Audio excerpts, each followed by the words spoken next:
Local 4 News starts now with a severe weather alert.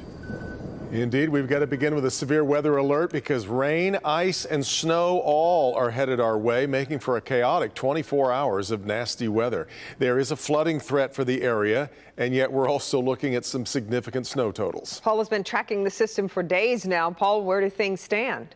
Well, I tell you, it is remarkable to have a flood threat and a heavy snow threat in the same day, and that's exactly what we're going to have tomorrow. Now, here's Storm Tracker 4, and right on schedule, that moisture is increasing significantly back to the west, and you can see there's even some heavier downpours here north of I-69 here, but basically, for the heart of the area here, it's still a few scattered little sprinkles or light showers, but trust me, this stuff is going to be filling in during the night. So we have a flood watch in effect that goes into effect at 4 a.m. tomorrow morning, and that's accounting for heavy rain overnight and a long period of that heavy rain, which could get over an inch of accumulation. So that's the flood part of things. Then we have a winter storm warning in effect. That kicks in at 3 o'clock in the afternoon tomorrow, and that's a very important start time because notice, this winter storm warning does not account for any wintry type of weather we get in the morning. So it appears that any transition we get to ice in the morning certainly can be problematic in terms of bridges and overpasses and things like that, but right now it doesn't appear to be ultra bad. Now, right now we have the winter weather advisory north of I-69 just for a lighter amount of snow tomorrow. I'm just going to show you the snowfall map right now, and I haven't changed this from earlier. I still think we're looking at a solid 5 to 8 inch snow band across the central part of the area, less to the south where there could be some sleet mixing in during the afternoon, and then less to the north where you just get farther away from the moisture. So we're going to break this all down for you and have additional maps to show you the rainfall amounts and the ice projection as well. All of that coming up in just a few minutes. With conditions expected to rapidly decline tomorrow, you're going to want to wake up with Local 4 News today for Brandon's updated forecast. They get started at 4:30 a.m. A Redford mom demanding answers from the school district tonight after her 8-year-old son with autism wanders away from school and walks home. So scary, but not only that, he didn't have his coat or his backpack in below freezing temperatures. Jason Colthorpe in Redford tonight with the rest of the story. Jason? Yeah, no coat, and we're talking about yesterday midday, so it was in the 20s, no backpack, and he left here, Beach Elementary, and what you don't see is that he walked the 15 minutes to get home down Beach Daily across 8 lanes of traffic on Grand River and then across 7 Mile before finally making it home.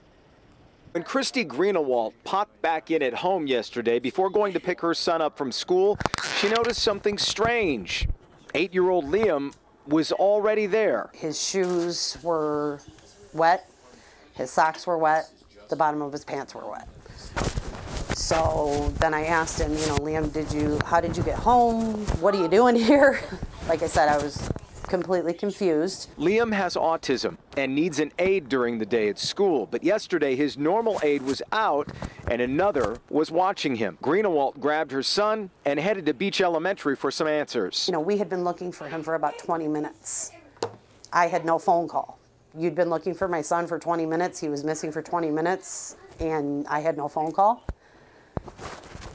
And this was about 45 minutes after his principal said that she saw him sit down at the lunch table. Greenewalt says not only should they have called her, they should have called police. I'm very proud and I'm thankful that, he did remember how to get home.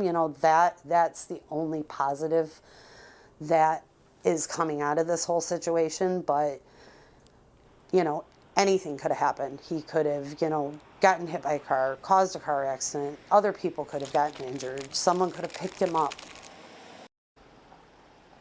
Yeah, midday traffic in this area, you bet. And now Greenewalt did call police, and they told her they were actually getting calls from concerned drivers about this young man walking without his coat on a busy stretch of road. They sent squad cars out, but didn't find him. Luckily, he did make it home. She also called the superintendent. She felt like she was dismissed a little bit. We called the superintendent's office today. I talked to his assistant, gave her all the details about why we were calling our story. We did not get a call back today before we went to air. Kimberly? Goodness, Jason, I'm wondering though, did the aide say anything when she returned to school? So when she came back up here. They had to go get his coat and his backpack, and she says that she kind of laughed it off, so to speak, and obviously that did not sit well with her. But she did say the principal, the normal aide, have been very concerned about this, calling constantly to make sure he's okay. He didn't go back to school today. She was a little worried, but there has been some definite concern from other people involved. I'm glad he's okay tonight. Okay. Yeah. Jason, thanks. Breaking news just in from the Detroit-Hamtramck border, where police are on the scene of what they suspect is a chop shop. Tim Pamplin is there with the night cam. An incredible haul for Detroit Police Commercial Auto Theft Section. $500,000 of performance vehicles found at the chop shop. All this being operated out the back of a family home in his garage. Right here as we walk inside, there you see that's a $75,000 Dodge Charger being taken apart, dismantled. I'm being told this one was stolen from a dealer lot in Warren.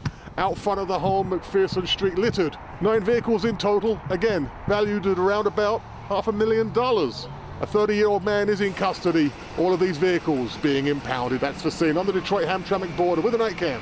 Tim Pamplin, Local 4. All right, Tim. Well, he's accused of dumping a woman's body in a Chesterfield Township subdivision. Tonight, another woman is coming forward to say she knew this would happen because the man facing charges nearly killed her. Mara McDonald live at the Highland Park Police Department. Mara, that woman is a former police officer there, right? That's right, Devin. And Galvan put her in a coma for 3 weeks after she left work, and she pleaded with that parole board not to release him. John Robert Galvan is accused of dumping 42-year-old Teresa Sanchez's body in this subdivision intersection. They lived just a few blocks away. Little did he know neighbors' surveillance cameras would pick up video of a man in a pickup truck dumping her body and then purposely running over it, only to return 40 minutes later with his father in tow. Police say it's his father who called police. You see Galvan run from the scene when the cops arrive. We were allowed to look at the video, but not record it. I knew it. I knew it. And then I just couldn't believe it. And my heart goes out to that lady and her family. Back in 2011, Galvan, already a registered sex offender, smashed into Bodie's car. She had just gotten off duty at Highland Park PD when he hit her. He hit me at 100 miles an hour. You heard that right, 100 miles an hour down Woodward, drunk. He crushed her pelvis, broke her neck, collapsed a lung. She lost her spleen, triggered a stroke, and was in a coma for 3 weeks. If you ask me how I feel, I think he didn't. He didn't care. Bodie told the parole board not to let him out. They listened the first time, but granted him parole on the second. I said, I have a feeling if you let him out, I don't feel like he cares about anybody else. Back here alive, by the way, Galvan still owes Officer Bodie some $38,000 in restitution, of which he has paid maybe 1,000 of it since 2011. We're live in Highland Park tonight. I'm Mara McDonald, Local 4. All right, Mara. Coronavirus update. State reporting 4,271 new cases of COVID over the past 2 days. The average at 2,100 cases a day. A slight uptick from the weekend numbers that we saw. But even with that slight increase, the 7-day positivity rate is now down to less than 12%. And that's the lowest rate we've seen since the end of October. State Health Department says Michigan is now in what they're calling a post-surge recovery phase. So it's tweaking the guidance on face masks with a new emphasis on personal decisions rather than a blanket recommendation. But the state still recommends everyone mask up in high-risk settings such as jails and healthcare facilities, regardless of vaccination status. Schools are advised to consider local conditions, and anyone who's sick or in quarantine should still use face masks. And businesses are already reacting to the new guidelines. Both MGM Grand Detroit and Motor City Casino says it will no longer require vaccinated guests to wear masks beginning tomorrow at 8 a.m.